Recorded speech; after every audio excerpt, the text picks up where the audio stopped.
My love for this game is insane and drives me crazy. These, the carefully crafted words of LeBron James, immortalized on the gram alongside an edited film of highlights, his highlights, from pickup at UCLA. More from the hand of James. Nothing to me is better than the process of feeling uncomfortable. I have no ceiling. I refuse to fall into the trap of complacency. Izzy, is there anything to make of LeBron's social media presence since the trade? Well, Kate, did you want him to just show a bunch of turnovers? Is that what the highlights you wanted him to show there? Of course he's going to show good stuff. Not just the highlights. I don't think there's anything to make of it. I think it's just more of a reminder, especially this Instagram post. It's just a reminder of what, like he said, the game means to LeBron. Like, if people think that he's supposed to get this level of his career, this age, and not have to work harder to maintain that level of greatness, they're crazy. This guy has to work harder, and he's documenting it and showing us all as we go along. So I think that's just proof that not only does he want to continue this path that he's on, 7 straight finals or what have you, but he wants to, chase that ring. He wants to show people, I'm still the guy who can lead a team and win a championship. The Warriors are not everything. And I did think later when he tweeted about Isaiah Thomas essentially defending him against burning Jersey guy out in Boston, I thought that was telling because at least he's defending sort of Isaiah, but he's also defending himself there for those who burned his jersey back in the day. And it's also the first acknowledgement that, Isaiah might be a teammate even though he didn't use his name. Woody, I know you're big on the gram. What were your takeaways?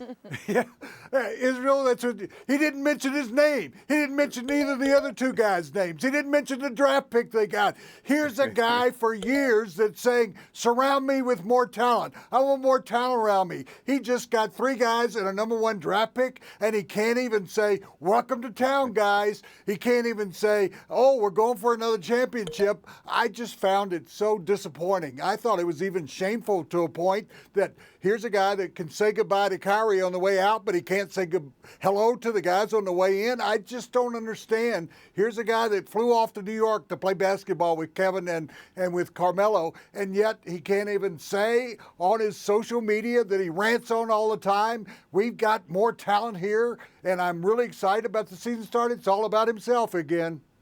Sarah, are you with Woody on this, that you reading something into the fact that he hasn't yet named Isaiah Thomas? Yeah, absolutely. I think you have to. The fact that he took the time out to say that the only thing that you can say to Kyrie at this point is thank you for helping us win a title and wish him good luck, and not mention any point in the next couple days, welcome to Isaiah Thomas. There's been photos of them floating around together. Post any photo of them, now we're not adversaries anymore. I do think there is something to be said to Izzy's point, though, that he is trying to prove and reiterate to people, stop taking what I'm doing for granted.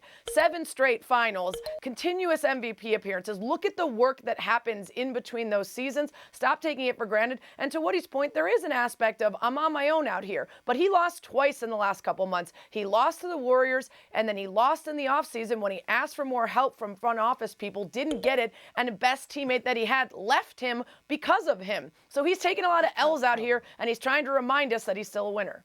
Frank, for you, is it more about what LeBron isn't saying or what he is saying on social? I think it's both. And here, what we do know, or what we don't know, is whether or not he called up Isaiah Thomas or Jay Crowder. Yep. But we do know that he is the king of the passive-aggressive tweets. And he sent out a series of tweets today where he mentioned Gordon Hayward and the fact that he decided to leave. So don't be mad at a guy that's doing what's best for him and his family. We all have the right to do this. It's almost like a big setup for next July. Hey, Cleveland, guess what? If I end up doing this, don't come after me. Don't burn my jersey like you did the last time.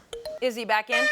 It is just curious who and what he decides to mention and where. Like, when he left Miami, people down there were saying, please thank the fans, thank the fans. He never thanked the fans, and it was more probably a defensive mechanism by him, just didn't want people telling him what to do. And when he wrote, I'm coming home, he mentioned specific players. Again, this time he's not mentioning any players. And so it's curious. I don't know if it's on purpose, but it's curious.